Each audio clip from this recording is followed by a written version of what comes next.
Men have always grouped together for strength. It is an evolutionary device and a powerful energy within us. So also do greed, envy and lust surge through our veins, and to deny them is to deny our nature, but to understand them and find balance in strength and compassion is a virtue.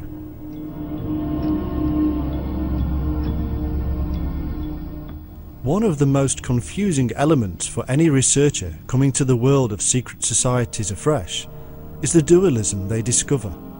On the one hand, the researcher will uncover ancient esoteric teaching passed on from one to another for generations.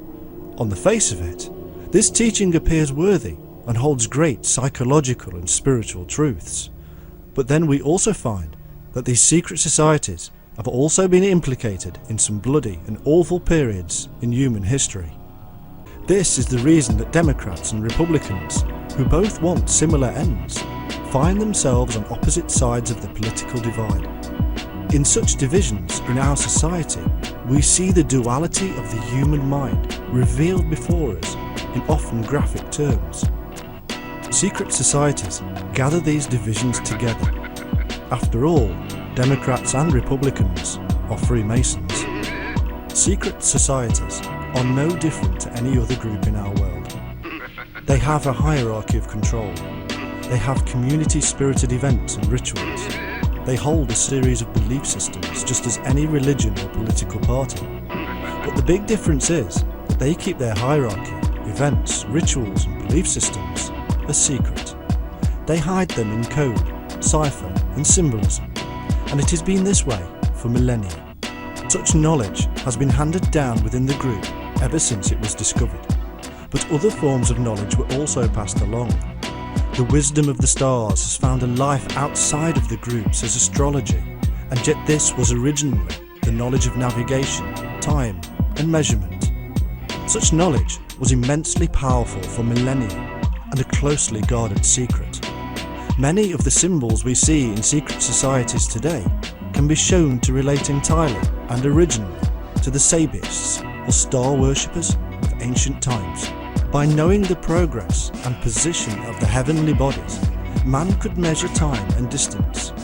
To ages that did not have the clock, satellite guidance systems and cheap flights, these were matters of survival, and because of this, they were jealously guarded and secret groups emerged. Somehow, all of these elements had to work together. Somehow, a common ground had to be found, and it was.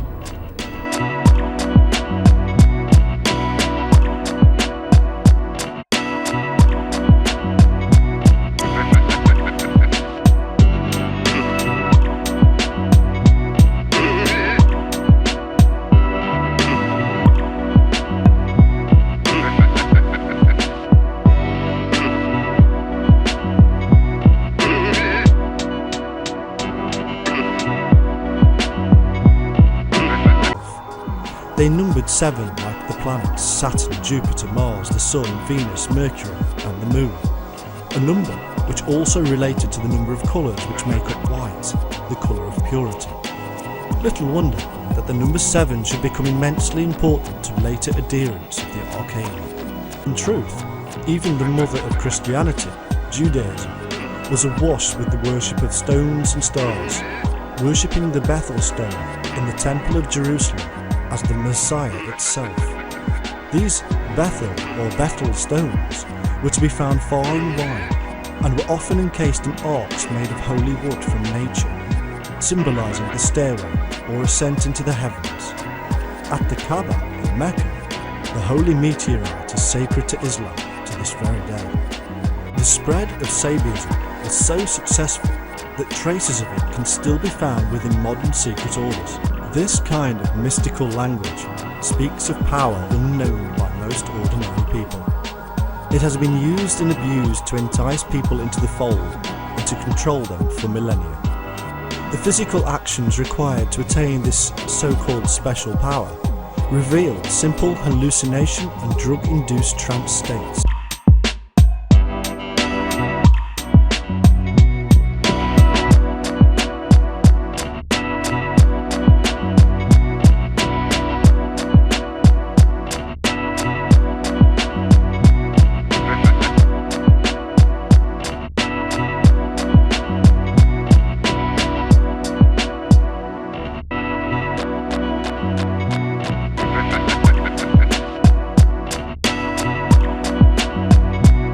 intoxication, rhythmic movement, meditation, fasting, sex and pain were all utilised to force the mind to alter its state of consciousness.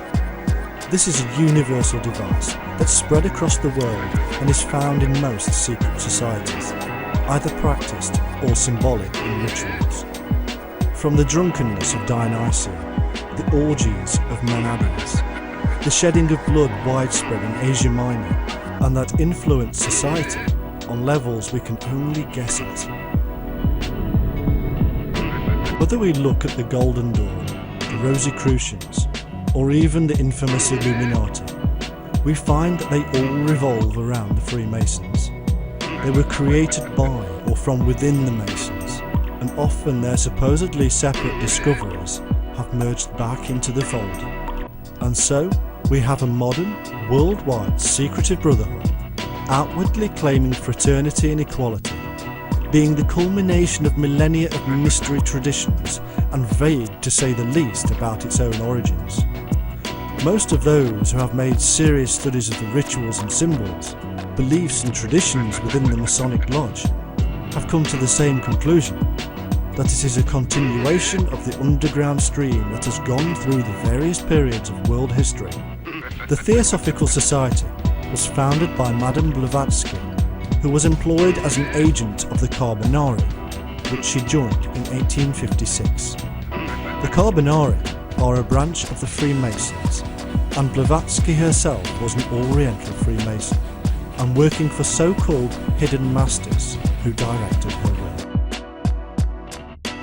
Secret sects or mystico-civilizers have but one common aim: to assure the liberation of man, to withdraw from him all traditional moral sense in order to be able to enslave him for the good of the interests aimed at.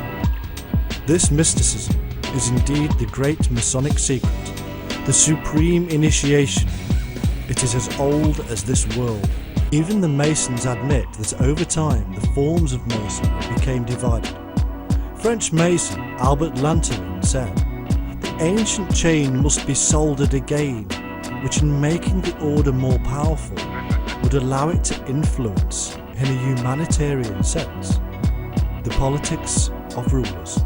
His words were taken seriously, and in Geneva 1921, the first meeting of the International Masonic Association was held.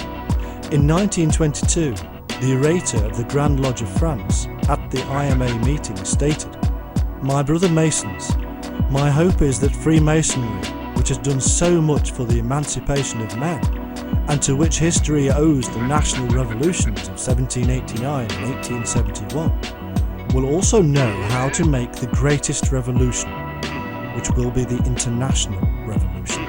One 19th century opponents of the Freemasons said, "Freemasons have contended for the empire of the world as few sovereigns have done, and for what end? To be the point of issue of all follies and all monstrosities. The Kabbalah, magic, Hermetic philosophy, communications with spirits, magnetism, theosophy, deism, atheism, physical and moral regeneration, vengeance, destruction of empires, the universal republic. If we exclude these follies, what remains? A few honest citizens playing mournfully in the chapel of the tomb of Hiram." According to Masonic tradition, the apron should be of pure white lambskin. Also, there is strong evidence to show that the white-clad Ku Klux Klan of the United States was not only full of Freemasons, but may have indeed been started by them. It is in fact a temple to nature itself, adorned with all manner of vegetation, stars, pillars, and strewn with Masonic symbolism.